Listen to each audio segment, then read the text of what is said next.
Baik, apakah suara saya dapat didengar dengan baik? Jelas bisa, Bukis, aman. Ya, terima kasih Bapak Ibu. Baik, izinkan saya Bapak Ibu untuk menjadi moderator pada sesi pagi hari ini. Karena kita memiliki jadwal yang cukup ketat, saya akan memperkenalkan Bapak Ibu pemateri secara singkat pada pagi hari ini. Pada pertemuan pertama kali ini, kita akan mendengarkan pemateri pertama dari Ibu Sarini Abdullah SSI MStat PhD. Beliau Ketua Program Studi Statistika MIPA Untas Indonesia. Pada kesempatan pertama kali ini, beliau akan menyampaikan terkait dengan silabus minimal untuk mata kuliah eksplorasi dan visualisasi data. Dan selanjutnya nanti akan dilanjutkan oleh Bapak Dr. Erpol Dedi Dwi Prastio, SSI MSI, beliau Ketua Program Pasca Sarjana Statistika Institut Teknologi 10 November pada materi modern prediksi dan machine learning. Kemudian pemateri yang ketiga, Bapak Dr. Raden Bagus Fajri Hakim, SSI MSI, beliau dosen tetap jurusan Statistika MIPA Universitas Islam Indonesia. Kemudian untuk setiap pemateri kami persilahkan nanti untuk menyampaikan selama 20 menit.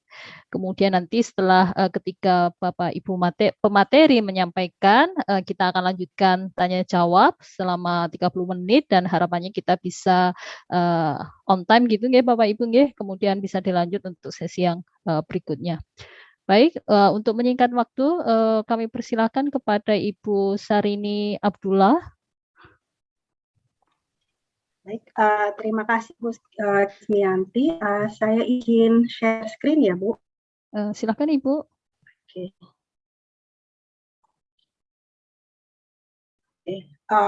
Apakah sudah terlihat layar saya? Sudah Ibu. Oke, baik, terima kasih. Baik, selamat pagi Bapak Ibu sekalian. Assalamualaikum warahmatullahi wabarakatuh.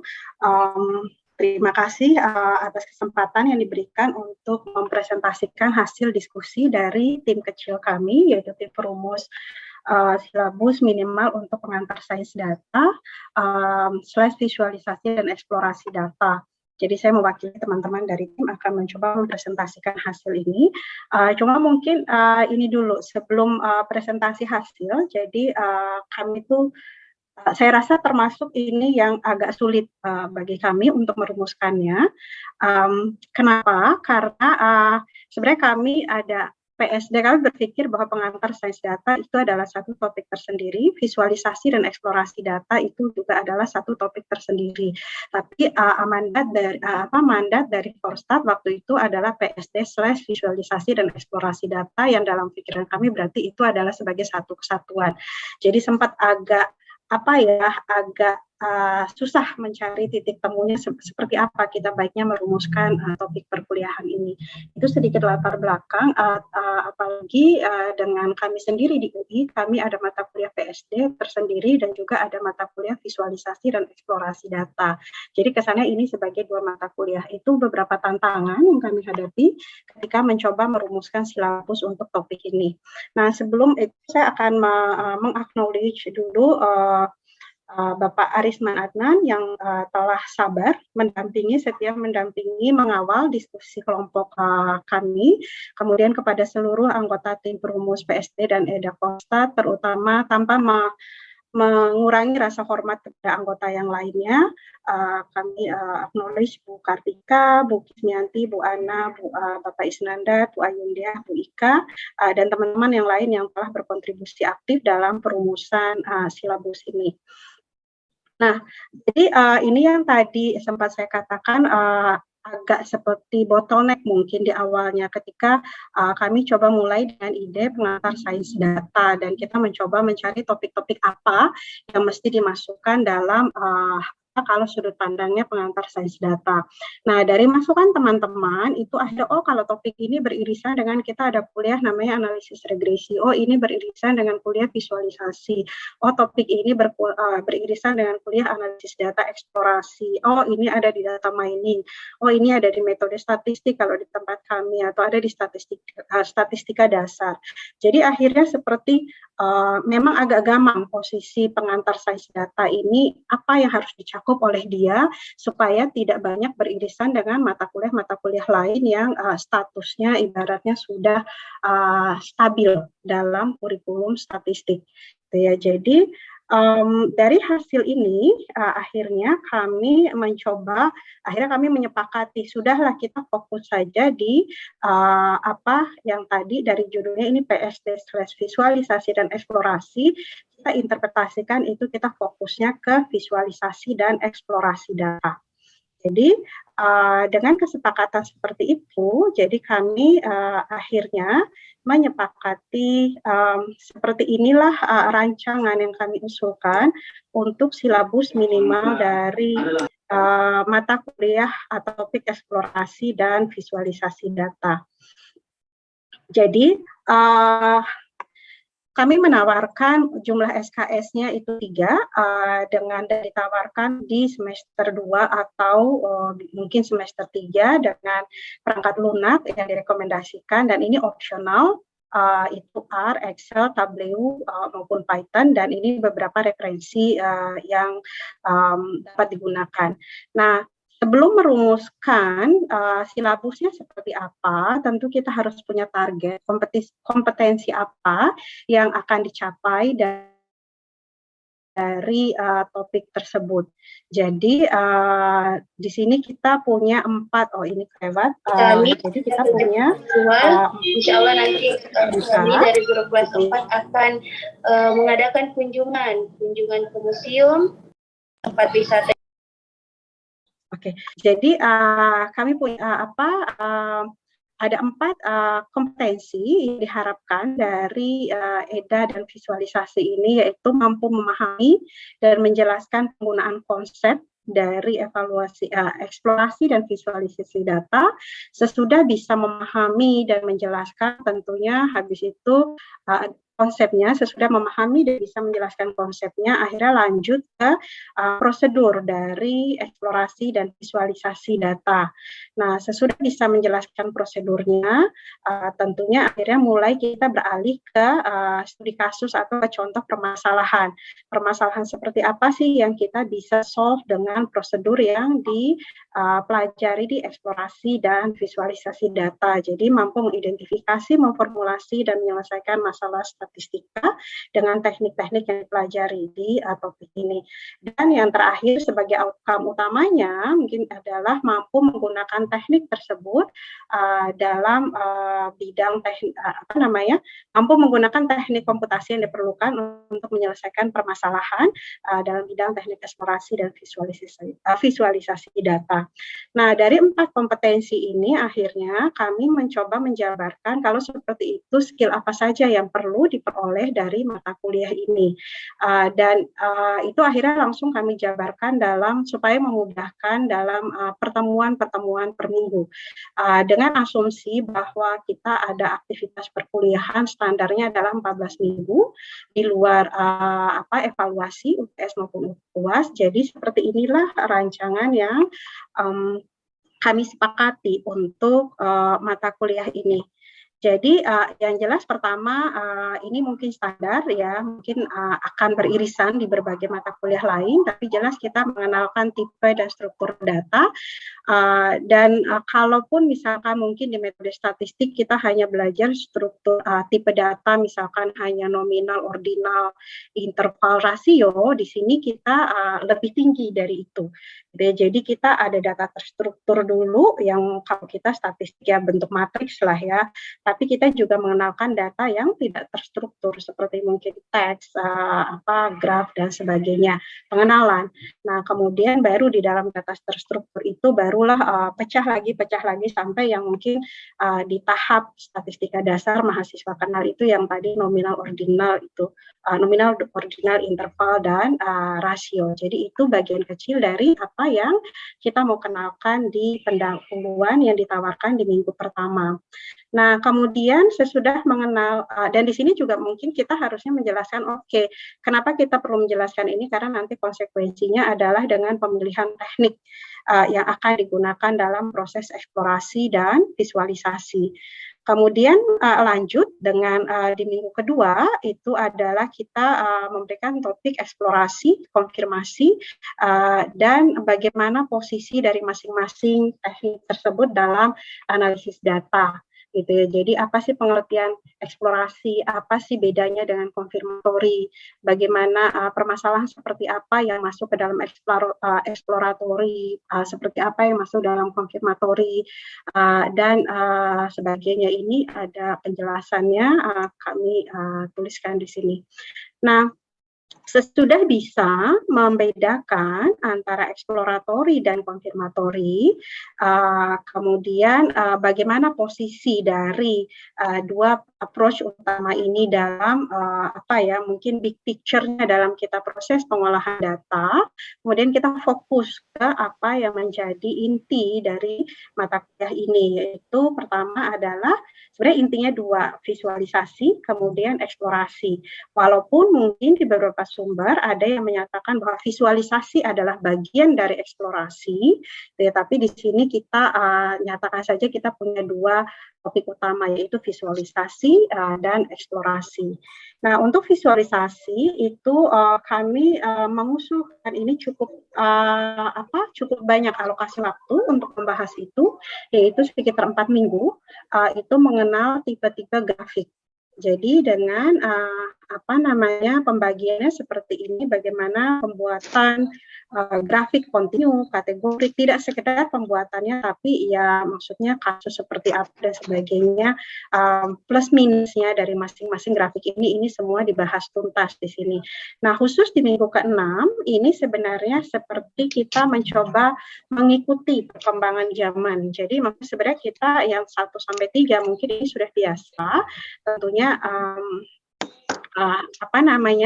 saat ini dengan perkembangan data science dan sebagainya, dan juga kompleksitas data sebagainya itu yang makin berkembang, kita juga perlu mengenalkan visualisasi yang di luar yang standar kita pelajari. Makanya ini kami coba tawarkan grafik kekinian. Jadi yang dimaksud dengan kekinian dalam tanda kutip, ini contohnya adalah spasial, heatmap, terus kalau terkait dengan big data, network, gitu kan, sosial media, word cloud, dan sejenisnya. Jadi, tapi di sini mungkin pembahasannya tidak semendalam yang grafik yang 3 di atas ini. Kalau ini mungkin kita sampai bahasnya detail sekali. Kalau ini standar mungkin sampai pengenalan, dan ya syukur-syukur bisa langsung diaplikasikan sih gitu. Tapi kita berusaha untuk update aja, itu yang kita tawarkan di minggu ke-6. Nah, kemudian di minggu ke-7 sampai minggu ke-14, jadi bisa dikatakan setengah semester terakhir itu adalah kita full di eksplorasi data, dan eksplorasi data ini juga dipecah menjadi beberapa tahap gitu ya.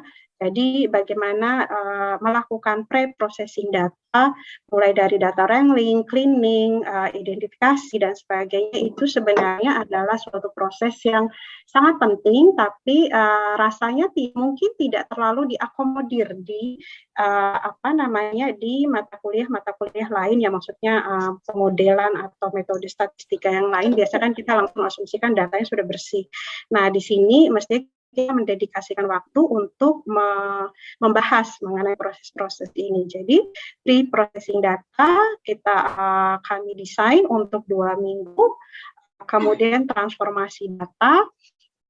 Ini tentunya tidak sekedar, maksudnya transformasi data, kenapa transformasi data sampai 2 minggu ini tentunya pembahasannya mendalamlah, mulai dari permasalahannya seperti apa yang membutuhkan transformasi, bagaimana cara mentransformasi, bagaimana pemilihan fungsi transformasi, kemudian sesudah ditransformasi konsekuensinya apa, interpretasinya seperti apa, pengolahannya seperti apa gitu ya.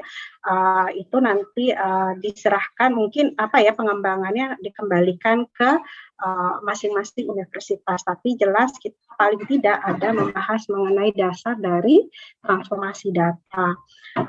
Kemudian 2 minggu berikutnya itu didedikasikan untuk reduksi data. Jadi yang dimaksud dengan reduksi data di sini adalah ada variable selection gitu ya, bisa dari domain knowledge, bisa juga ya dari secara hasil dari analisis statistik gitu ya. Kalau kita misalkan lihat redundant atau sangat berkorelasi tinggi, bukan dua-duanya ya, nanti kita bisa menghapus salah satu gitu, tapi bisa juga based on domain knowledge. Kemudian juga feature engineering, variable reduction dan sebagainya itu kita masukkan di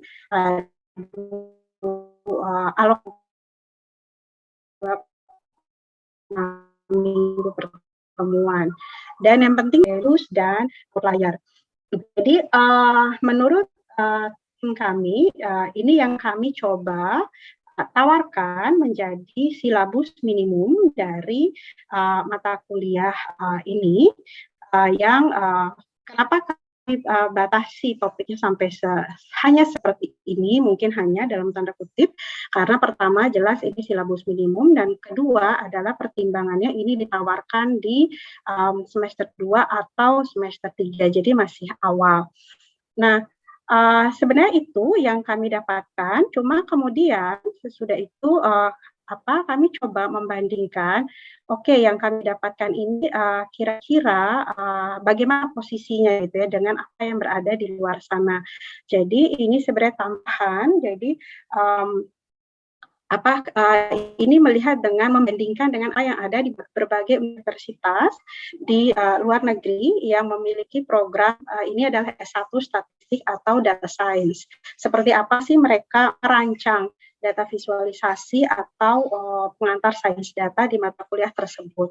Nah, kenapa ini dipilihnya universitas di luar negeri? Kenapa yang di dalam negeri yang punya kita enggak? Ya karena yang di dalam negeri ya kita sekarang sedang berkumpul, kita bisa saling membahas saja gitu ya. Sementara jadi mestinya wakil-wakil kita yang di dalam negeri semua ada saat ini. Jadi makanya ini kami hanya tampilkan yang perbandingan dengan berbagai universitas yang ada di luar negeri.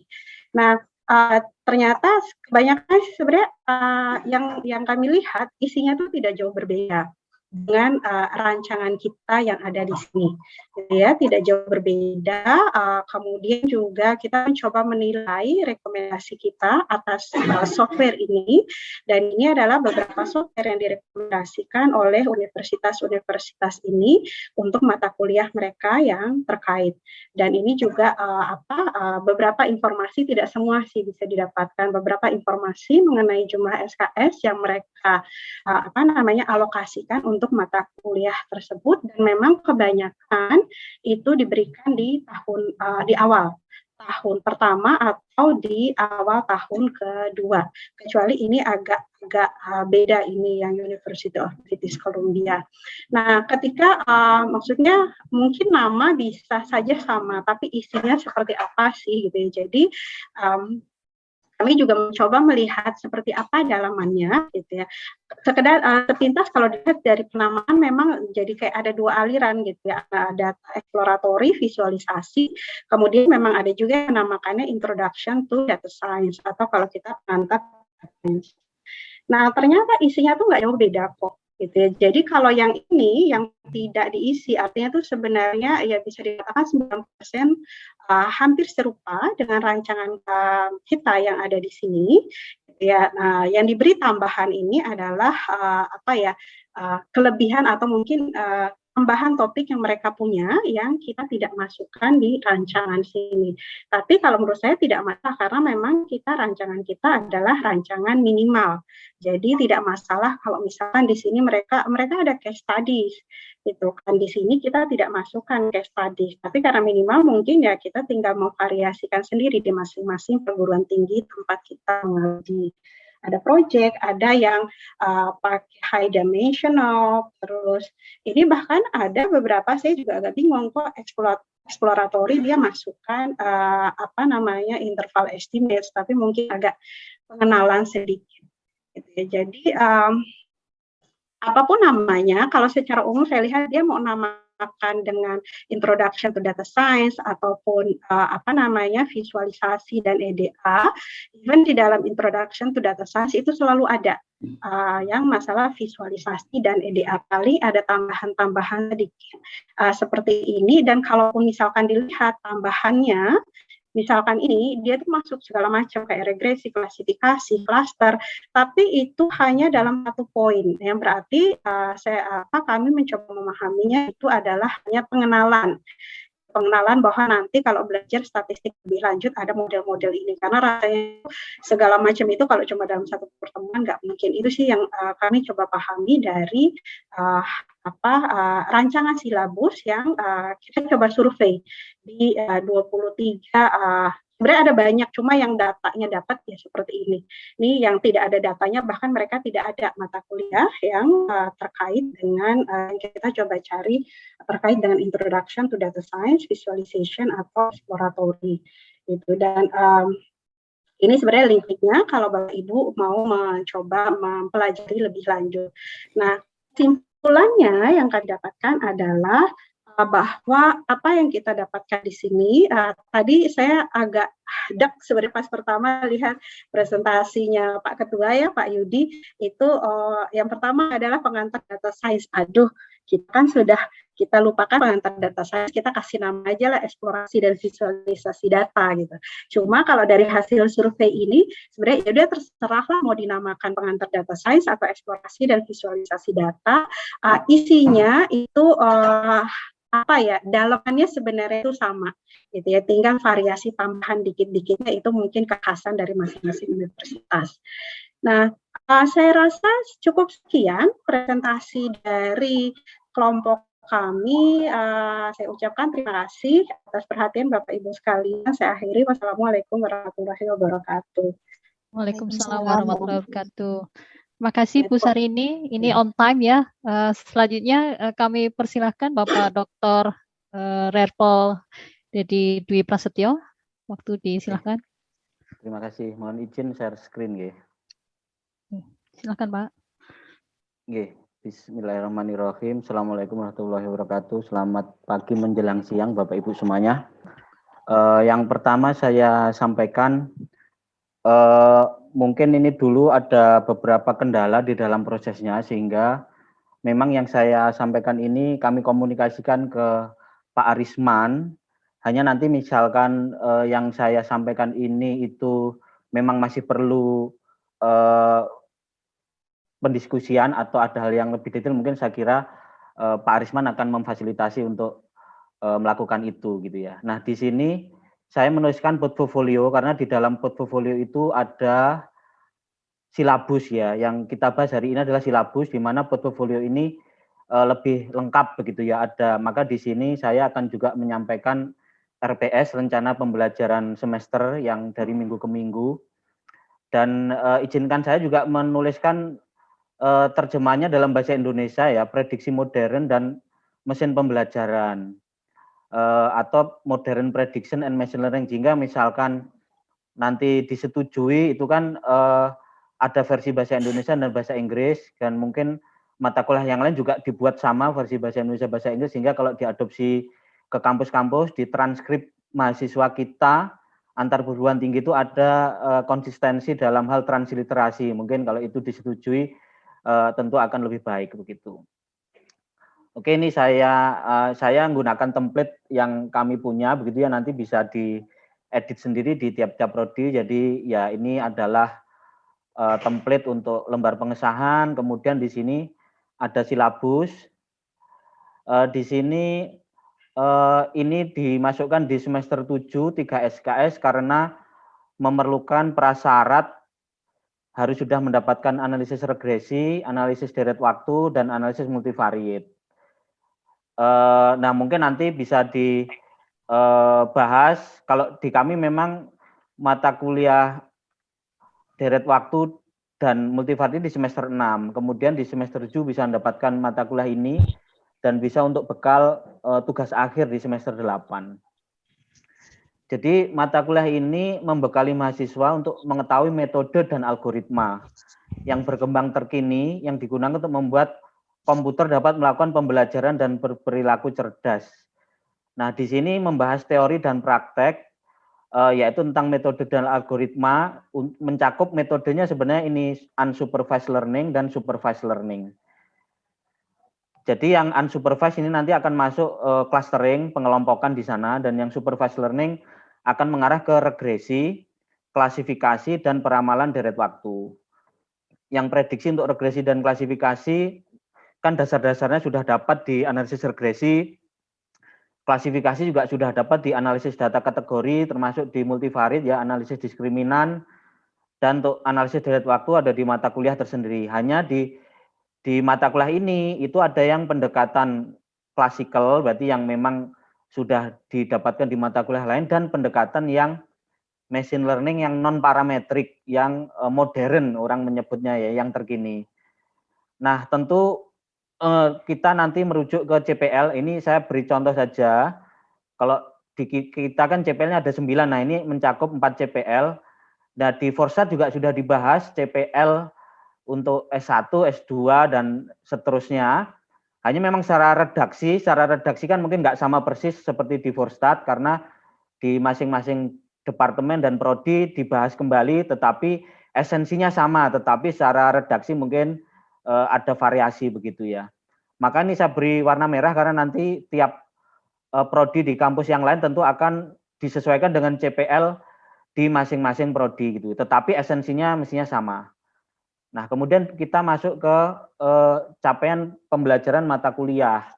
Di sini mencakup 6, yaitu 1 dapat menjelaskan konsep pembelajaran mesin atau machine learning dan aplikasinya di berbagai bidang. Jadi ini konsep umumnya, framework-nya harus bisa difahami. Kemudian menjelaskan prosedur pemodelan machine learning mulai dari pre-processing sampai penyajian informasi. Kemudian mampu mengidentifikasi, memformulasi, menyelesaikan masalah statistika menggunakan machine learning. Kemudian di 456 ini lebih spesifik ke metode, mampu menggunakan teknik komputasi dan perangkat komputer modern yang diperlukan untuk machine learning untuk pengelompokan. Berarti di sini unsupervised learning, clustering di sana. Kemudian untuk prediksi yang meliputi regresi dan klasifikasi, serta peramalan deret waktu. Kemudian yang terakhir yaitu mengetahui isu-isu terkini. Jadi di sini mahasiswa juga diharapkan update, jadi perkembangan terbaru itu juga mengikuti sehingga lebih bisa mengikuti perkembangan dan mudah terserap tentunya di dunia kerja gitu ya.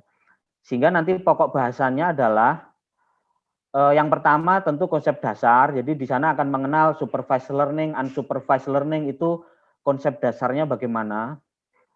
Nah, yang unsupervised learning di sini ada metode clustering yang sebenarnya itu sudah dibahas di analisis multivariate, tetapi di sini perlu juga kita berikan dan tentu saja dengan pengembangan. Jadi kalau clusteringnya di analisis multivariate misalkan pendekatan aglomerasi dan lain-lain seperti itu, nah di sini bisa saja kita kembangkan, nanti ada pendekatan fuzzy, ada pendekatan distribusional gitu ya, mixer dan lain-lain. Tetapi kita tidak menuliskannya detail karena mungkin nanti kalau terlalu detail akan menyulitkan prodi-prodi karena mungkin ada variasi antar prodi satu dan yang lain begitu ya. Nah, metode machine learning yang utama di sini kami sampaikan 2, yaitu analisis neural network atau jaringan saraf tiruan dan support vector machine atau regression. Jadi mengenal konsep jaringan saraf tiruan atau ANN untuk prediksi permasalahan klasifikasi dulu diberikan, kemudian masalah regresi. Kemudian setelah itu mempelajari SVM untuk prediksi, klasifikasi, kemudian dilanjutkan untuk regresi, yaitu menjadi support vector regression. Nah, menurut saya ini dua yang paling tidak dimiliki oleh alumni S1 Statistika. Kemudian ada pengembangan lainnya, misalkan di sini ditambahkan decision tree. Decision tree itu nanti akan berkembang sampai dengan random forest. Paling tidak di sini juga dikenalkan begitu ya. Kalau yang JST dan SVM ini tentu saja harus dipelajari mendalam. Kemudian di sini pengenalan, saya menuliskannya pengenalan, jadi metode seleksi variabel atau feature selection. Nah, nanti di RPS-nya akan saya jelaskan lebih lanjut sampai mana kedalamannya begitu ya. Terus setelah membahas klasifikasi dan regresi, maka bagian akhir itu penerapan jaringan saraf tiruan dan support vector regression untuk peramalan direct waktu. Nah, ini referennya, kemudian saya masuk ke, ya ini sama seperti di atas. Saya masuk ke, ini pokok bahasanya juga sama seperti di atas, saya coba masuk ke RPS-nya begitu ya, RPS. Jadi kalau di sini saya tuliskan 16 minggu, karena 14 minggu tatap muka dan 2 kali evaluasi, tapi nanti bisa disesuaikan gitu ya. Jadi misalkan untuk menjawab CPMK 1, jadi mengenal konsep machine learning ya, di dalamnya ada unsupervised dan supervised, itu 1 minggu. Di RPS ini saya mendesainnya adalah 3 SKS itu adalah tatap muka 2 kali 50 menit dan yang 150 menit itu praktikum. Jadi di sini perkuliahan di kelas, ceramah, interaksi, diskusi, kemudian praktikum 150 menit. Itu per minggunya. Jadi ini minggu pertama mencakup ini gitu ya, konsep dasar, supervised, unsupervised learning, konsep di kelas, kemudian praktikum. Nah, termasuk praktikumnya di sini kita masukkan juga pre-processing dan seterusnya yang dasar-dasar begitu. Kemudian di sini ada evaluasi. Kemudian minggu kedua, ini panjang sebenarnya minggu kedua, 3 minggu kedua ya. Di sini membahas tentang unsupervised learning yaitu clustering gitu ya. Nah, karena clustering itu juga dibahas di analisis multivariate, maka di sini alokasinya 1 minggu. Tetapi 1 minggu itu memang ada 100 menit plus 150 menit. Hanya nanti kan di prodi lain kan bisa disesuaikan. Karena ini sebenarnya adalah mata kuliah dengan praktikum gitu. Mata kuliah yang ada praktikumnya, sehingga desainnya seperti bisa 170 menit di sini gitu, atau nanti dilakukan adjustment. Kemudian minggu ketiga dan 4 berarti 2 minggu itu mengenal konsep jaringan saraf tiruan, membangun arsitektur dan untuk klasifikasi gitu ya. Begitu juga ini di perkuliahan berarti karena 2 minggu, 2 kali 100 menit, kemudian praktikumnya 2 kali 150, kalau mau dibuat 170 juga nggak masalah begitu ya, tambah lama. Nah, mungkin tiap prodi punya permasalahan, misalkan masalah penjadwalan ya, ruang dan lain-lain, sehingga bisa dilakukan sebenarnya konsep penyesuaian. Jadi yang 20 menit itu dalam bentuk apa begitu misalkan. Nah, 2 minggu untuk jaringan saraf tiruan untuk klasifikasi, kemudian 1 minggu setelahnya jaringan saraf tiruan untuk regresi yang responnya kontinu. Ini masih menjawab CPMK ketiga. Nah, CPMK ketiga masih berlanjut karena untuk metode SVM untuk klasifikasi perlu 2 minggu. Kemudian SVR ya, support vector regression untuk ya prediksi regresi itu 1 minggu. Nah, ini sudah 8 minggu, kemudian di CPMK di sini ada mampu menjelaskan prosedur dan seterusnya sampai dengan penyajian informasi. Ini bisa dipakai untuk evaluasi ya. Evaluasi tengah semester, project ya. Di sini saya menuliskannya ada ujian tulis, ada project, maka kalau ujian tulis seperti ini dan XYZ di sini saya merahi karena kalau project itu ngerjakannya bisa berhari-hari gitu ya. Nah, di sini bisa saja kita sesuaikan karena itu butuh waktu project ya, mengerjakan sampai dengan menulis laporan itu waktunya lama sekali. Kemudian kita masuk ke minggu ke-10 sampai 13. Nah, di sini memang banyak gitu ya, minggunya sampai 4 minggu. Karena di sini sebenarnya pengembangan selain dua metode yang tadi ya, jaringan saraf tiruan dan support vector machine. Jadi di sini mengenal decision tree dan pengembangannya. Termasuk ada seleksi variabel. Nah, di sini saya menuliskannya juga general karena sebenarnya konsep seleksi variabel itu seperti ini. Mohon maaf, saya mau menampilkan slide. Jadi sebenarnya konsep seleksi variabel itu atau feature selection itu ada 3 kelompok besar sebenarnya, yaitu pendekatan filter yang itu biasanya menggunakan korelasi begitu ya untuk melihat asosiasi hubungan antara respon dengan prediktor secara univariabel begitu. Terus ada konsep wrapper yang salah satunya adalah recursive feature elimination RFE. Konsepnya seperti ini. Kemudian ada konsep embedded. Embedded itu berarti estimasi parameter dan seleksi variabel menjadi satu dalam konsep regularisasi. Jadi karena kita mengenal ada lasso, elastic net skate, elastic skate dan seterusnya. Tetapi ini sebenarnya begini konsep feature selection itu. Tetapi di sini saya menuliskannya itu tidak mendetail begitu karena mungkin begini kalau kita tuliskan mendalam detail seperti itu mungkin kita bisa melihat variasi antar prodi sehingga prodi-prodi yang tidak punya atau dosennya tidak ada yang fokus risetnya ke sana tentu akan kesulitan untuk mencapai target itu gitu sehingga sebenarnya feature selection ini misalkan dasarnya itu paling tidak dikenalkan metode filter begitu ya. Jadi mengenal baik filter. Tapi kalau di prodi-prodi tertentu yang memang dosennya itu risetnya bidangnya ke sana tentu sudah mengenal metode yang lebih advance itu tentu bisa menjadi nilai tambah yang bisa dimasukkan di minggu ini begitu untuk pembahasannya. Nah, tentu kita membuatnya ini kan ini silabus minimal jadi paling tidak mengenal konsep feature selection hanya secara detail mungkin kita tidak menuliskan sampai detail seperti ini karena akan menyulitkan prodi yang lain begitu ya sehingga bisa saja diambil yang misalkan pendekatan yang ini ya filter begitu. Nah kemudian selanjutnya ini tadi ya ada review sedikit dari yang sebelumnya kemudian dimanfaatkan untuk peramalan deret waktu. Jadi kalau jaringan saraf tiruan, support vector regression itu digunakan untuk peramalan deret waktu bagaimana menentukan inputnya kalau dia itu seriesnya tunggal kan gitu ya. Seriesnya tunggal berarti satu variabel tetapi konsep supervised learning-nya butuh input. Nah, di sini dibahas di sini.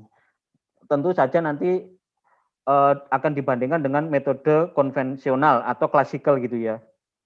Yang ada di analisis deret waktu. Nah, kemudian ya ini ada project, maka saya nuliskannya sampai 16 termasuk evaluasinya. Project tentu memang butuh waktu yang lama, makanya di sini bisa disesuaikan nanti butuh waktu berapa hari, 1 minggu atau bahkan lebih begitu. Nah ini RPS-nya, kemudian tentu saja di sini sudah ada rencana asesmennya sesuai RPS tadi, nanti dituliskan di minggu keberapa berupa apa termasuk bobotnya. Nah untuk RAE ya belum saya lengkapi karena ini paling tidak hari ini adalah silabus minimal begitu. Ya, saya cukupkan presentasi dari saya kembalikan ke moderator. Terima kasih. Terima kasih Pak Dedi. Selanjutnya Alhamdulillah Bapak RP Fajri Hakim sudah bergabung. Silakan Bapak. Oke, terima kasih Bu. Saya coba ambilkan ininya.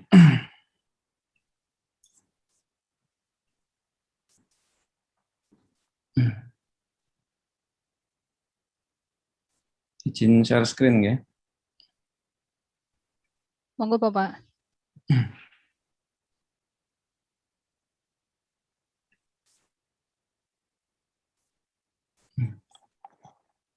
Sudah kelihatan kah? Sudah. Ya. Bismillahirrahmanirrahim. Assalamualaikum warahmatullahi wabarakatuh. Waalaikumsalam warahmatullahi wabarakatuh.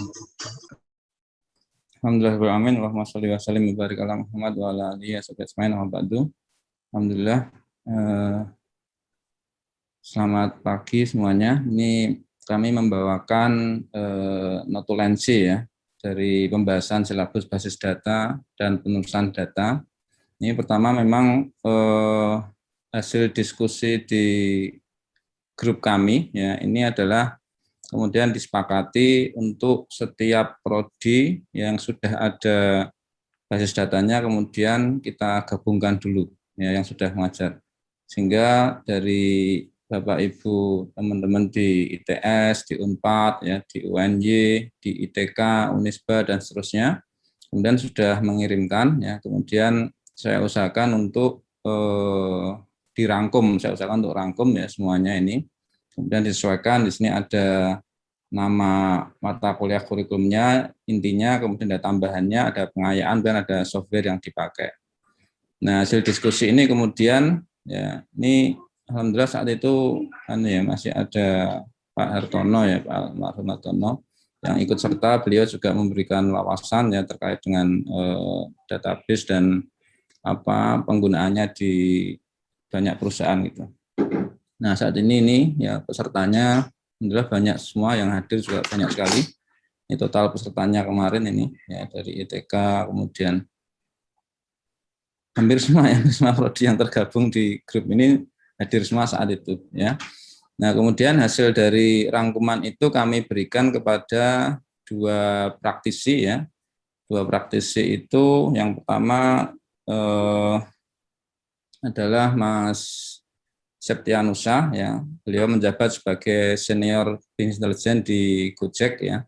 Kemudian yang kedua Mas Rudi Bretno ya, saat itu Mas Rudi itu sebagai data engineer di Si Cepat Express ya. Mas Rudi ini spesialis di data engineer di beberapa tempat, di banyak perusahaan dia yang meng-create database-nya ya. Kemudian kalau sudah selesai ya pindah dia ke tempat lain lagi ya, meng-create lagi. Kalau sudah selesai, sudah rapi semua database-nya, kemudian dia pindah lagi sampai terakhir kemarin pas kita minta untuk memberikan masukan untuk kumpulan rangkuman dari semua database setiap prodi, kemudian dia saat itu masih di data engineer di Cepat Express. Nah, ini materi dari Pak Musa ya, kemudian hasil rangkuman dari Pak Rudi dan seterusnya, kemudian pertanyaan-pertanyaan dan masukan dari teman-teman semua yang ada gabung di prodi-prodi gitu ya. Kemudian hasilnya saya coba rangkum ya, kemudian muncullah silabi minimal ya. Sebentar, sudah saya sampaikan di ini ya, silabi minimal sudah saya sampaikan di panitia gitu, malah hilang.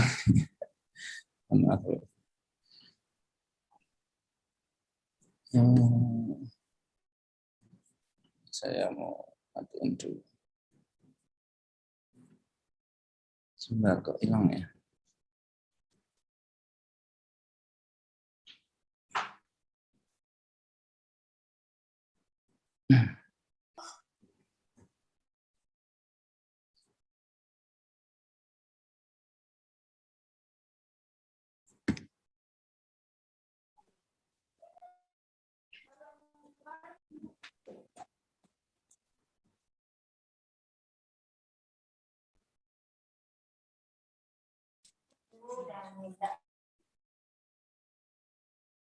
Sudah nampakkah MS Word-nya?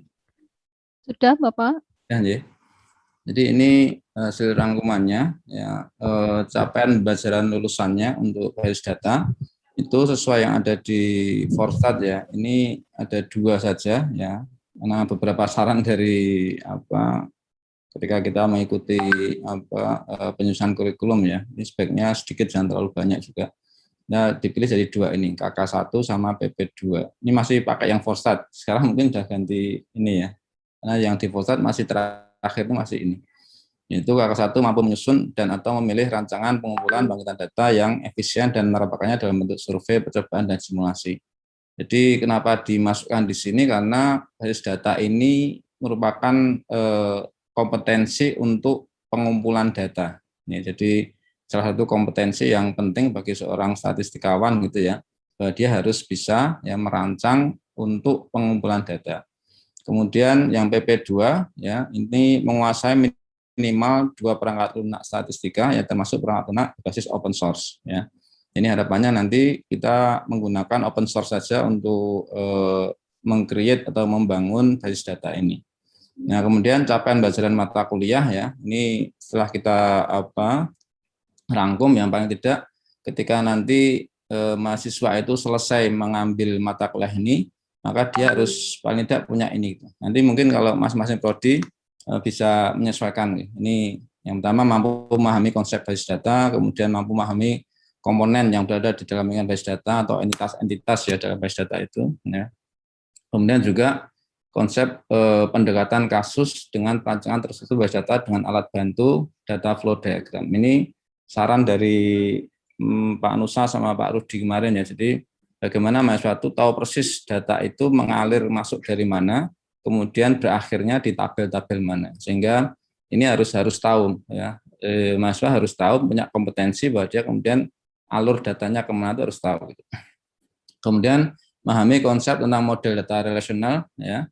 Karena memang ya kita pakai akhirnya RDBMS, the Relational Database Management System gitu ya. Kemudian ERD-nya Entity Relationship Diagram ya, kemudian DBMS ya, ini pakai MySQL, pakai Oracle dan sebagainya, tapi dari teman-teman kemarin hampir sebagian besar menggunakannya MySQL ya.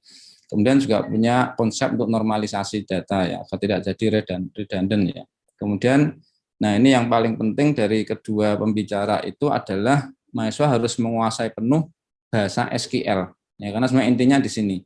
Jadi pengumpulan data itu intinya adalah mahasiswa menguasai penuh bahasa ini structure query language ini ya.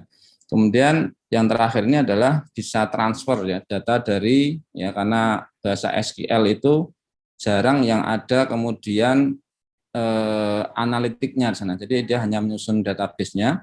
Nah, kemudian bagaimana caranya kita mengambil kolom-kolom dari tabel itu kemudian diangkat ke software analitik. Jadi dari MySQL ke R ya. Nah, ini kemudian silabus minimalnya gitu ya. Mampu memahami konsep basis data ya. Ini sebenarnya di bawahnya ini bisa saja kita tutup bisa saja ya. Yang intinya adalah di pertama adalah mampu memahami konsep basis data. Cuma nanti biar teman-teman nggak nanya isinya apa aja. Nah, ini ada isinya ya, perbedaan sampel tradisional ya, istilah-istilahnya, komponennya, kemudian juga keuntungan dan kerugian menggunakan data, kemudian juga pengguna data itu seperti apa gitu ya, perusahaan mana yang menggunakan ini ya. Kemudian bisa merancang ya, merancang karena ini memang satu kompetensi yang harus dimiliki oleh statistikawan, jadi harus bisa merancang alat pengumpulan data, jadi pakainya basis data ini ya. Isinya apa? Isinya ada ini semua ya, pendekatan secara terstruktur ya, konteks diagram, data flow diagram, kemudian relasional, kemudian entity relationship diagram ya, atributnya, simbolnya, kemudian konsep dasar normalisasi ya. Isinya di sini. Ya. Kemudian database-nya sendiri ya, mahasiswa harus sudah mengenal ya, tabel, feed, kemudian tipe datanya apa ya, seperti bahasa pemrograman biasa lah kalau kita kemudian harus mengerti tipe-tipe data yang akan digunakan dalam pemrograman tersebut ya. Nah, kemudian SQL-nya ya, SQL-nya ada 3 utama yaitu DDL, kemudian DML sama DCL ya. DDL ini data definition language ya, jadi harus bisa membuat database-nya, membuat tabelnya, membuat kolomnya, kemudian merelasikan tabelnya. Kemudian data manipulation language ini ya, select, update, delete, ada join dan sebagainya ya.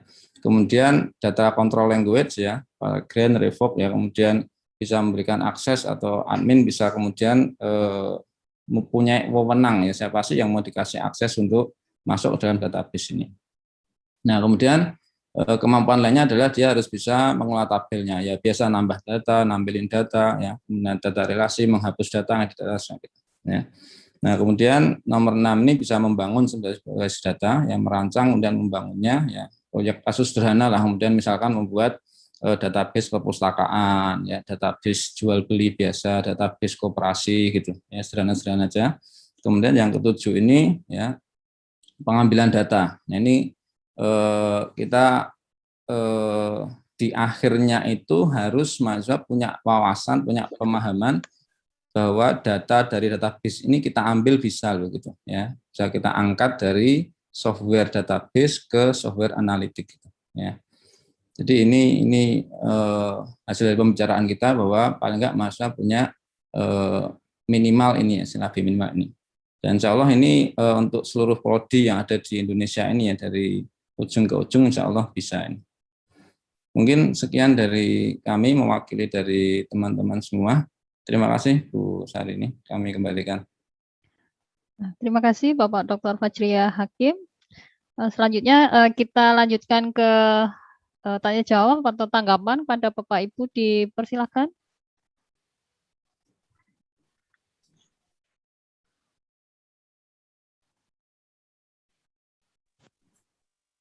Boleh saya nanggapi, Bu?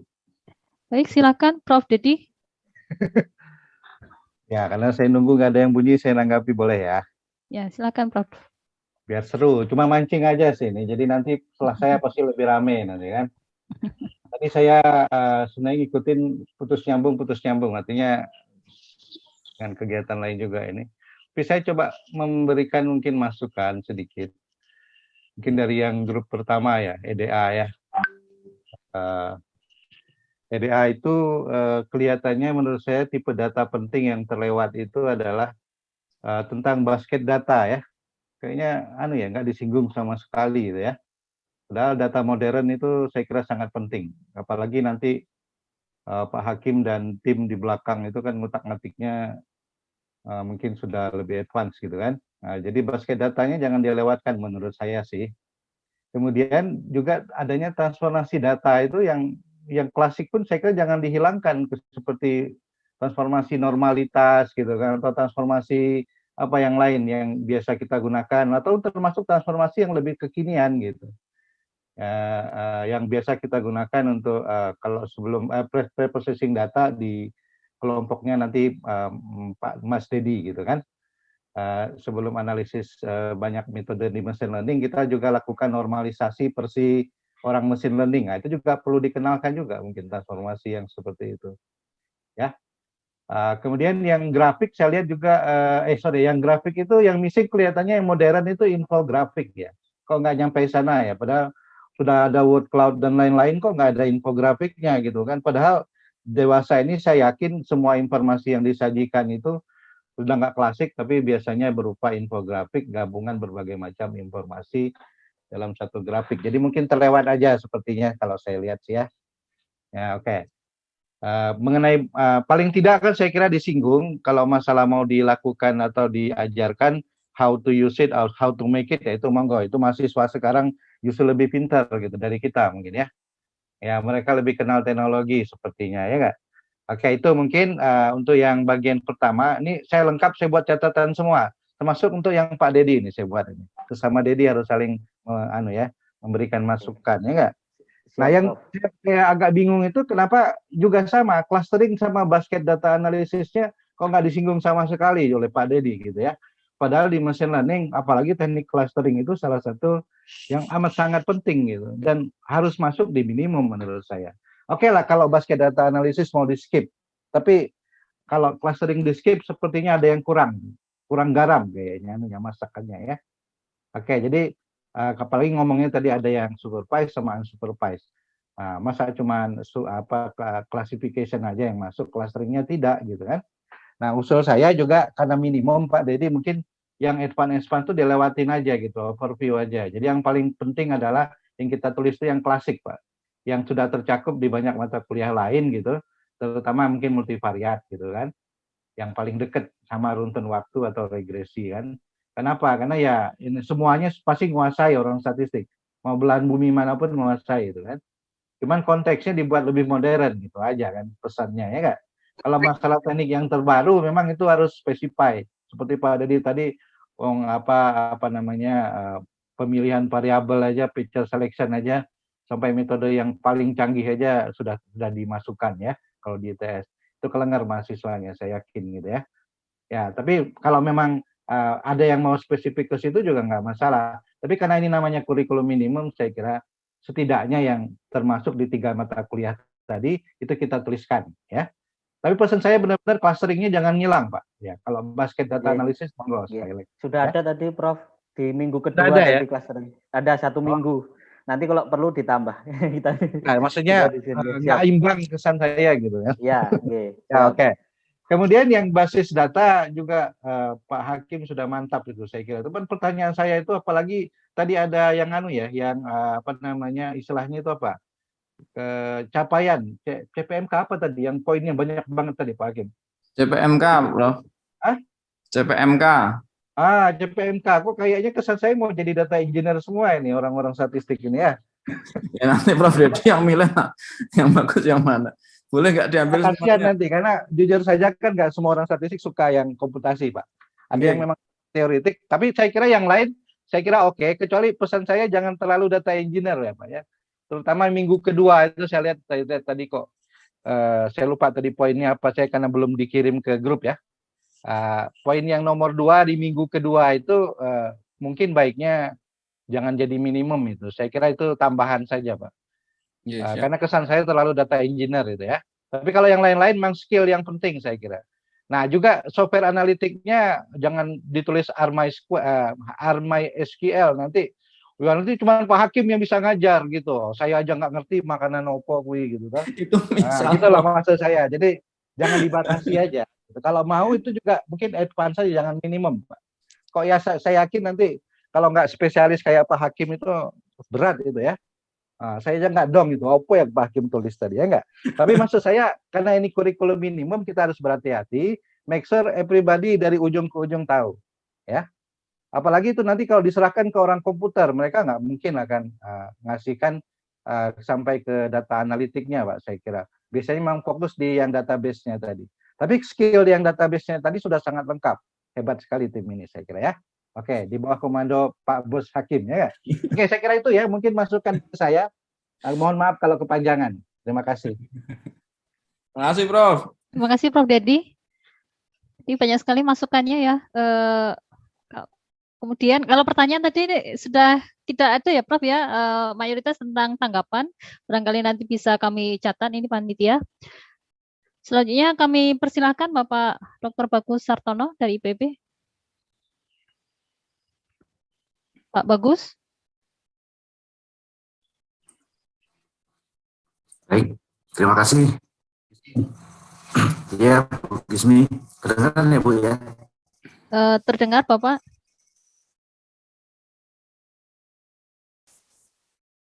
Halo. Iya, halo, terdengar? Bu Gismi kedengaran? Saya bisa mendengar. Apakah Bapak Ibu yang lain bisa mendengar? Baik, terima kasih Bu Gismi atas kesempatannya. Terima kasih juga Bu Sarini, Pak Hakim, Mas Dedi. Wah, hilang suaranya.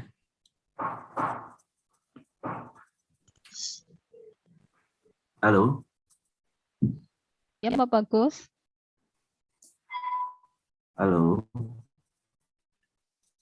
Ya, Pak. Iya, Bagus. Pak.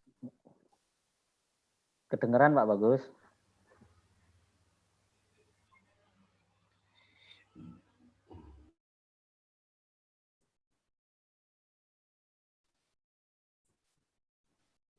Mungkin bisa lewat aja loh, Pak. Iya, oke. Pak Bagus mungkin masih ada kendala sinyal ya. Dengar nggak Bapak Ibu? Ya, kadang dengar, kadang Sarini, tidak Pak Pak Hakim Bagus. dan Mas Dedi. Ya. Kameranya Pak Bagus mungkin bisa di-off-kan supaya lebih kuat sinyalnya. Atau cari posisi dulu Pak Bagus. Pindah ke atap. Punten, sudah kedengeran belum ya? Mohon maaf. Putus-putus Pak Bagus. Kalau sekarang gimana Pak? Bagus, Tidak, keluar Pak? presentasinya Pak Bagus. Kalau sekarang kedengeran nggak Pak, Bu? Terdengar Pak? Terdengar, Oke, lumayan. Baik. Terima kasih. Mohon maaf ini. Sekali lagi terima kasih pada Bu Sarini, Pak Hakim, dan Mas Dedi.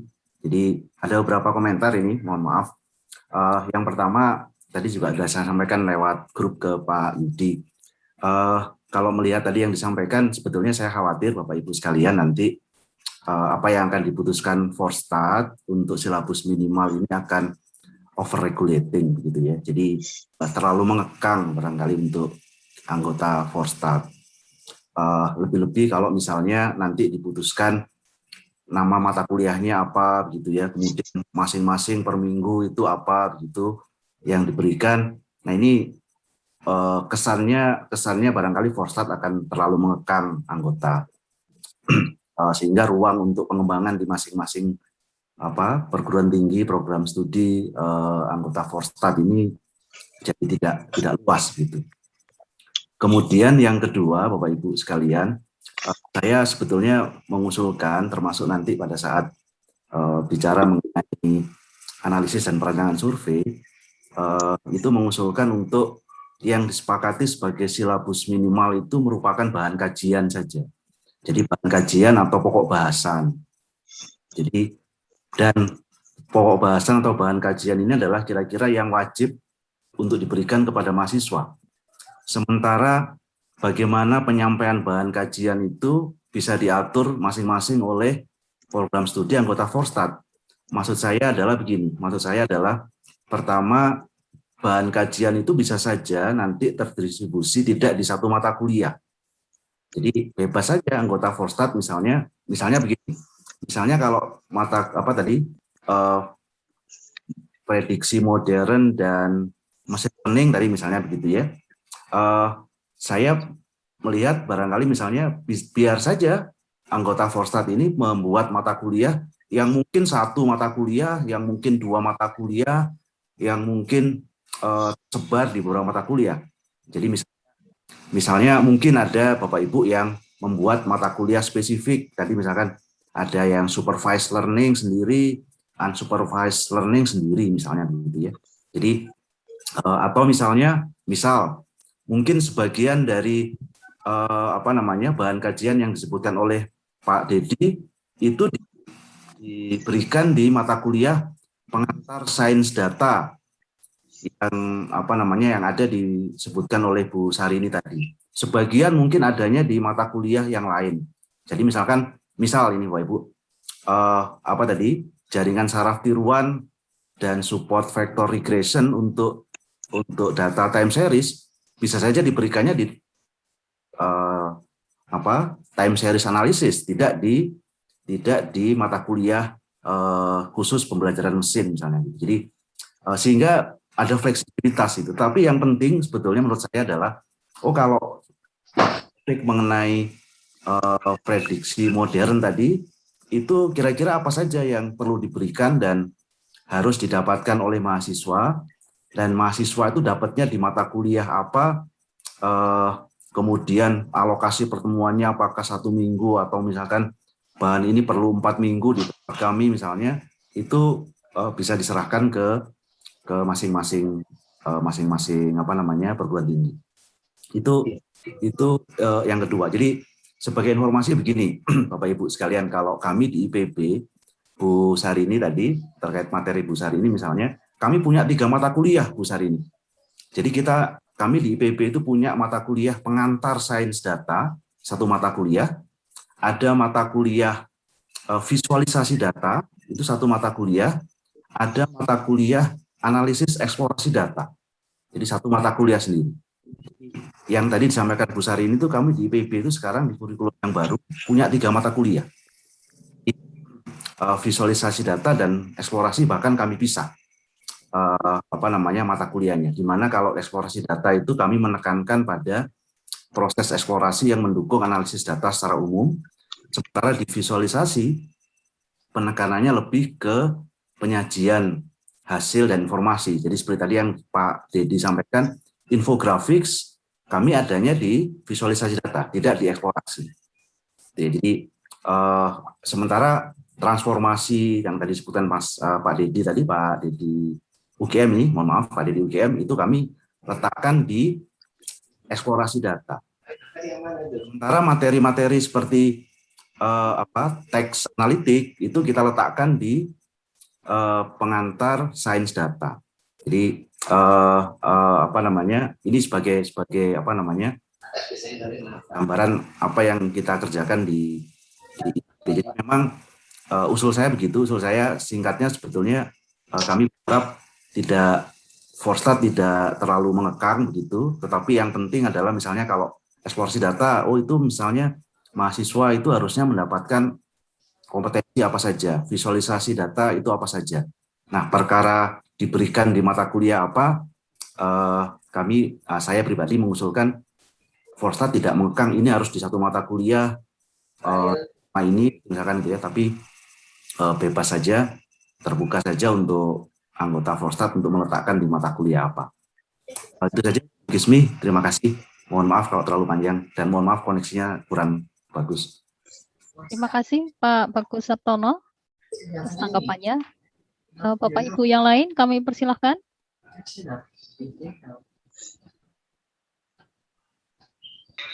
Boleh saya? Silakan Bapak Irlandia. Ya. Jadi pada dasarnya saya setuju dengan yang Pak Bagus sampaikan, juga Pak Dedi sampaikan gitu ya. Jadi dari dua pemateri yang tadi pertama dan kedua tadi oleh Pak Dedi ITS itu menurut saya terlalu detail gitu ya, terlalu gemuk lah ya. Kalau misalkan sedangkan yang Forstat harus sampaikan adalah silabus minimal gitu ya. Nah, kalau misalkan terlalu gemuk seperti tadi sampai 16 kali pertemuan ditentukan apa mata kuliahnya gitu. Nah, itu akan mengakibatkan ya pencirian dari universitas kita masuknya di mana nih gitu. Jadi dan pembeda dari universitas kita masuknya di mana gitu. Jadi sepertinya ada hal-hal yang harus direduce atau disederhanakan sehingga yang disampaikan oleh atau yang didapatkan oleh Forstat ini bentuknya minimal silabusnya gitu, bukan silabus yang fix untuk 16 kali pertemuan seperti itu. Jadi setiap universitas bisa memasukkan kekhasannya gitu dalam silabus dalam mata kuliah tersebut seperti itu. Nah, selain itu sebenarnya ada hal-hal yang harus dikoordinasikan gitu ya antar mata kuliah ini. Jadi 3 mata kuliah ini saya lihat mungkin ada yang beririsan sifatnya gitu ya, seperti halnya preprocessing data. Di situ preprocessing data ada di yang pertama, juga ada di Pak Hakim seperti itu. Nah jadi preprocessing data ini untuk minimumnya ada di mana gitu. Nah itu mungkin harus dikoordinasikan lagi gitu ya antar koordinator dari perumusan silabus mata kuliah ini. Mungkin seperti itu masukan dari saya, Bu Kismi. Terima kasih, Bu Kismi. Baik, terima kasih Pak Irlandia atas masukannya. Bapak Ibu yang lain, ada yang ingin memberikan tanggapannya? Ya, saya mungkin Bu Kismi. Ya, silakan Pak Ya. Asri. Iya. Terima kasih Bu Kismi atas perhatiannya. Terima kasih untuk pemateri. Saya Pak Srawan dari Universitas Sulawesi Barat. Itu kebetulan saya tadi tercengang itu ketika komentar dari Pak Bagus Pak sampai 3 mata kuliah untuk pengantar data science. Nah, kebetulan kami prodi baru itu baru mau angkatan pertama itu baru mau semester 3 dan kurikulum yang kami buat itu sesuai loka karya kami dengan almarhum Pak Soehartono. Itu malah kami di semester 3 ini itu menggabungkan antara eksplorasi dan visualisasi data dengan pengantar data science. Jadi itu 2 mata kuliah yang dalam 1 semester. Itu karena mengingat bahwa disparitas antara mahasiswa kami dengan mungkin yang di IPB, ITS ataupun yang di Jawa lah istilahnya itu agak cukup signifikan.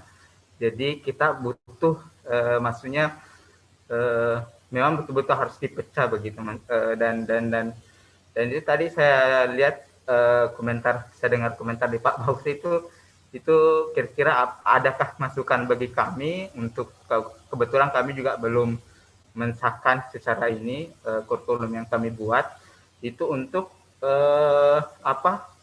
itu seperti apa ininya Pak? Maksudnya apakah bisa bersamaan atau bagaimana dengan membedakan antara misalnya di eksplorasi seperti ini, fasilitas seperti ini? Ya, saya sepakat sekali tadi bahwa memang ada kelonggaran masing-masing minimum kurikulum yang ditawarkan dari silabus yang dibuat di Forstat. Ya, terima kasih Bapak Ibu. Mungkin ada yang bisa memberikan saran kepada kami atau bagaimana Pak? Karena ya, terima kasih Pak. Assalamualaikum warahmatullahi wabarakatuh. Waalaikumsalam warahmatullahi wabarakatuh. Terima kasih Pak Asri. Mungkin dari Bapak Ibu pemateri ingin memberikan dulu tanggapannya. Mungkin saya dulu. Ya, silakan Pak Dedi. Silakan Pak Dedi. Terima kasih atas kesempatannya. Jadi saya kira saya juga sepakat dengan masukan Bapak Ibu semua bahwa kurikulum silabus minimal itu nanti sampai dengan pokok bahasan. Pokok bahasan sehingga itu tadi hanya contoh ya, saya hanya contoh kalau kita punya RPS, tetapi nanti yang akan ditetapkan oleh Forstat itu saya juga setuju sampai pokok bahasan saja, karena kalau terlalu detail itu variabilitas di Indonesia dari barat ke timur juga apakah bisa dipenuhi, sekaligus tadi pencirian tiap universitas bisa jadi akan sulit, kaku untuk dimasukkan karena tiap universitas mungkin ada ciri khas yang mau dimasukkan di sana. Terus tadi khusus untuk yang materi saya tadi sudah ada tadi clustering di ya 1 minggu tadi. Nah, tapi karena nanti tidak akan sampai RPS, maka cukup di-state di pokok bahasan, sudah ada di pokok bahasan kedua tadi. Dan nanti clustering begitu. Ya, saya kira begitu Bu moderator, saya kembalikan waktunya. Ya, terima kasih Pak Dedi. Silakan Ibu Sarini. Bu Sarini. Ya. Iya, tadi Mas Kemi, terima kasih. Ya, jadi tadi terima kasih atas masukan dari Prof. Dedi. Memang yang basket data memang kami terlewat. Nanti akan kami coba diskusikan lagi dalam tim. Untuk transformasi data itu sebenarnya sudah masuk, Prof. Mungkin tadi nggak terlihat aja detailnya. Ya, infografik itu juga memang lupa ya, kayaknya kelewat, nanti juga kami diskusikan lagi. Nah, menanggapi tadi Pak Bagus, yang kalau di IPB bahkan ini bisa jadi 3 mata kuliah gitu ya. Ya memang saya sendiri setuju dengan apa tadi usulan jangan fix dalam skema per minggu. Itu tadi mungkin kami skenario seandainya ada yang mau memasukkan dalam 1 mata kuliah. Tapi saya di UI sendiri itu ada dalam 2 mata kuliah gitu. Jadi kami ada mata kuliah pengantar sains data tersendiri, ada mata kuliah visualisasi dan eksplorasi, tapi sebenarnya fokusnya tuh lebih berat di visualisasi, eksplorasinya sedikit saja. Eksplorasi yang dalam itu kami masukkan dalam mata kuliah data mining dan business intelligence gitu loh. Sebenarnya poin-poin yang ada di dalam yang tadi kami presentasikan. Jadi memang kami setuju bahwa ya topiknya saja diambil, terus mungkin ya kekhasan dari masing-masing universitas untuk memasukkan topik itu ke dalam cakupan mata kuliah yang bersesuaian. Yang penting kan lebih boleh gitu ya, kurang tidak boleh gitu. Itu tadi tanggapan terhadap Pak Bagus. Kemudian terima kasih ada dari Agus ya, Pak Agus Soleh dari IPB yang oke, karena ada di kurikulum minimum, eksplorasi dan visualisasi tidak memasukkan pre-processing data. Nanti kami coba diskusikan lagi di dalam tim, Pak. Kemudian software, ya kenapa kami nyatakan ini opsional? Karena kami berargumen, oke, ini minimum artinya kan tergantung dari kemampuan dan kapabilitas dari masing-masing universitas gitu. Jadi kalau awalnya kita mau mewajibkan Excel, tapi Excel itu kan berbayar, tidak semua universitas punya lisensinya gitu kan. Tapi kita juga sadar bahwa Excel itu ibaratnya adalah software default gitu. Jadi makanya kami masukkan. Tableau jelas berbayar, tapi mungkin kalau ada yang mau pakai silahkan gitu kan. Kenapa kita misalkan tidak mewajibkan walaupun tadi dari pembanding itu banyak sekali universitas di luar sana menggunakan R. Ya kembali lagi kita memperhatikan mungkin kapabilitas ya kapasitas dari universitas yang tersebar dari Sabang sampai Merauke. Jadi makanya kami hanya menyatakan rekomendasi, tapi ya penggunaannya implementasinya diserahkan kepada masing-masing kemampuan universitas. Tapi kalau memang ternyata harusnya nanti dijadikan wajib, ya kami mengikuti saja keputusan dari Forstat. Nanti kita bisa diskusikan lagi. Mungkin demikian tanggapan saya. Terima kasih. Saya kembalikan ke Bu Kisnyanti. Terima kasih Bu Sarini. Pak Fajria. Terima kasih. Memberikan tanggapan? Ismi. Ya. Terima kasih tadi dari Prof. Dedi masukannya. Memang kita buat CPMK-nya nanti bisa dipilih ya. Nah, tidak sedetail itu nanti kompetensi akhirnya itu ya intinya bisa mengenal bahasa SQL. Nah, kemudian tadi sudah saya sampaikan bahwa isi dari setiap topik subtopik tadi nanti bisa di create sendiri ya. Tapi topiknya yang nomor 1, 2, 3 seterusnya itu bisa dipersingkat agar menjadi mudah untuk dipandang sebagai sebuah silabi yang minimal gitu. Kemudian ini juga ada masukan dari Pak Agus ya, FEB ya. Ini memang di FD itu data flow diagram itu memang ke arah sebenarnya perancangan sistem informasi manajemen. Namun ketika kita lihat kekhawatiran kita bahwa mahasiswa itu tidak mengetahui flow diagramnya. Kemudian di banyak prodi di statistika di seluruh Indonesia ini tidak mesti ada mata kuliah sistem informasi manajemen. Kan kalau di UI ada mata kuliah sistem informasi manajemen sendiri, ada base data sendiri. Sehingga nanti dibahas detailnya itu di sistem informasi manajemen. Tapi alangkah sayangnya seperti yang disampaikan Pak Septianusa itu kalau mahasiswa tidak tahu alur data dari basis data yang dirancang itu. Sehingga DFD ini tetap kami masukkan ya hanya sebagai salah satu subtopik aja di dalam mata kuliah basis data ini. Ya. Ini harapan kami bisa mengerti mengenal alur data dari database yang dia buat itu. Kemudian ini sarannya ya MySQL itu sekarang sudah dibeli oleh Oracle ya. Tapi pembuatnya Michael Wedenius itu ya kemudian mengembangkan lagi sangat mirip ya. MySQL itu kan mainnya kan dari nama anaknya si Michael Wedenius ya. Kemudian dia membuat lagi dengan nama siapa tadi lupa adiknya si itu ya. MariaDB. MariaDB ya, dia dapat MariaDB itu. Nah, MariaDB itu masih free. Cuman memang ketika kita install MySQL itu memang nanti di dalamnya sebenarnya MariaDB gitu. Ya tetap semua bahasanya tetap pakai MySQL gitu. Cuman nanti promnya itu pakai MariaDB gitu ya. Nanti kalau kita menyampaikan ketika kuliah kita sampaikan aja kita sekarang pakai MariaDB. Tapi memang di luar di perusahaan itu memang terkenalnya itu MySQL. Kenapa nggak pakai SQLite? Karena SQL itu bawaan dari Python gitu ya. Bawaan dari Python dan dia sangat kecil untuk memorinya ya. Nanti untuk kita ketika kita membuat koleksi misalkan perpustakaan aja nanti dia agak berat SQLite dan lagian kita nanti lebih banyak menyampaikannya dalam bahasa Python padahal harapan kita kan kita sangat kuat di analitiknya di R-nya ya di R-nya tetap harus kuat gitu. Nah sampaikan Prof Dedi tadi memang kenapa kita letakkan mahasiswa itu harus punya kemampuan untuk itu membawa atau mengambil data yang ada di software database itu paling nggak bisa ditarik keluar gitu ke analitik. Ini jadi kemampuan khusus orang-orang yang bergerak dalam bidang statistik ya. Karena seringkali nanti mereka itu hanya diberikan akses saja. Ini kamu kalau kasih akses nih silakan bisa masuk sendiri ke database-nya gitu. Nah kalau mereka nggak punya kemampuan untuk narik data dari database itu maka khawatir kita nih nanti dia hanya nerima data terus-terusan dari yang sudah rapi gitu ya. Jadi harus ada kemampuan akses untuk bisa masuk ke dalam database itu. Nah, salah satu paketnya memang R MySQL. Nanti ada paket lain, paket yang menyambungkan antara R dengan database itu. Jadi itu sedikit komentar ya. Terima kasih Pak Agus ini. Itu Bu Kismi kami kembalikan. Terima kasih Pak Fajria. Masih ada waktu 4 menit lagi ya, Bapak Ibu. Masih ada yang mau memberikan tanggapan?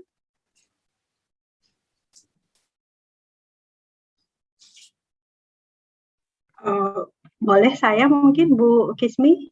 Silakan Ibu Sarini. Boleh. Ya ini soalnya ada masukan dari chat dari Bu Wiwi, tes kerja menggunakan Excel untuk bidang tertentu. Ya benar sih, karena tadi juga kita sempat singgung bahwa memang ini kayak default gitu ya penggunaan Excel. Cuma concern kita tidak mewajibkan Excel itu karena dia lisensi gitu kan. Jadi kita tidak tahu kemampuan masing-masing universitas untuk bisa nggak membayar lisensi kalau kita mewajibkan penggunaan Excel. Tapi tadi masukan dari Pak Agus ya bagus sekali. Saya lupa bahwa ada versi free-nya sebenarnya, Word yang free, Excel yang free. Itu kan kita pakai LibreOffice itu memang open source-nya. Mungkin bisa diganti ke situ untuk yang Excel dan sebagainya. Kemudian menanggapi yang dari Bu Sri Astuti, bagaimana kalau kita working with external data. Ya ini kembali saya tidak berani memutuskan gitu ya, nanti kita harus diskusi lagi di dalam tim, tapi mungkin kalau dari pandangan saya pribadi ini bagus sekali, cuma kembali kita ingat ini adalah kurikulum minimal, kita juga kembali lihat kadang saya mikir ini kami di Depok yang dekat dengan Jakarta aja, kadang saya semaput gitu loh kalau koneksi internet gitu kan, apalagi misalkan yang termasuk remote area, ketika kita misalkan interacting di internet segala macam, apakah nanti tidak jadi membebani. Jadi mungkin kalau yang mau memperkaya silahkan, tapi jangan dijadikan standar minimum. Tapi itu komentar saya pribadi, nanti kami perlu diskusikan lagi di dalam tim perumus gitu. Itu tanggapan saya, Bu Kismianti, terima kasih. Terima kasih Bu Sarini. Baik, ini tinggal 2 menit lagi Bapak Ibu ya. Barangkali saya akan menyampaikan rangkuman singkatnya gitu ya. Jika Bapak Ibu tidak ada tanggapan lagi. Bahwasanya tadi ada beberapa topik yang memang perlu ditambahkan seperti saran dari Prof. Dedi tadi terkait dengan basket data, kemudian CPMK tadi yang terlalu rinci mungkin perlu direduksi gitu. Kemudian saran dari Pak Bagus terkait dengan kajiannya berupa poin-poin saja atau pokok bahasan sehingga tidak sedetail di RPS, sehingga di setiap program studi atau jurusan statistika di universitas lain bisa lebih fleksibel. Kemudian nama mata kuliah itu tidak harus ditetapkan oleh Forstat, sehingga setiap universitas bisa menggunakan dengan nama mata kuliah yang berbeda, namun poin-poinnya mengakomodasi yang dari Forstat. Kemudian tadi usulan dari atau tanggapan dari Bapak Irlandia ya terkait dengan lalu bagaimana terkait dengan ciri dari suatu universitas dan pembeda antar program studi atau jurusan statistika di Indonesia ini. Kemudian terkait dengan tadi ya perbedaan sumber daya atau disparitas yang kita miliki di seluruh Indonesia ini, sehingga nanti akan memberikan kajian lebih lanjut untuk perbaikan terkait dengan silabus minimal yang akan diperbincangkan lebih lanjut di bidang pendidikan ini. Baik, saya rasa demikian. Terima kasih Bapak Ibu semuanya. Saya mohon izin ya untuk mengakhiri pada sesi yang pertama kali ini. Assalamualaikum warahmatullahi wabarakatuh. Saya kembalikan waktunya kepada Ibu Srifri.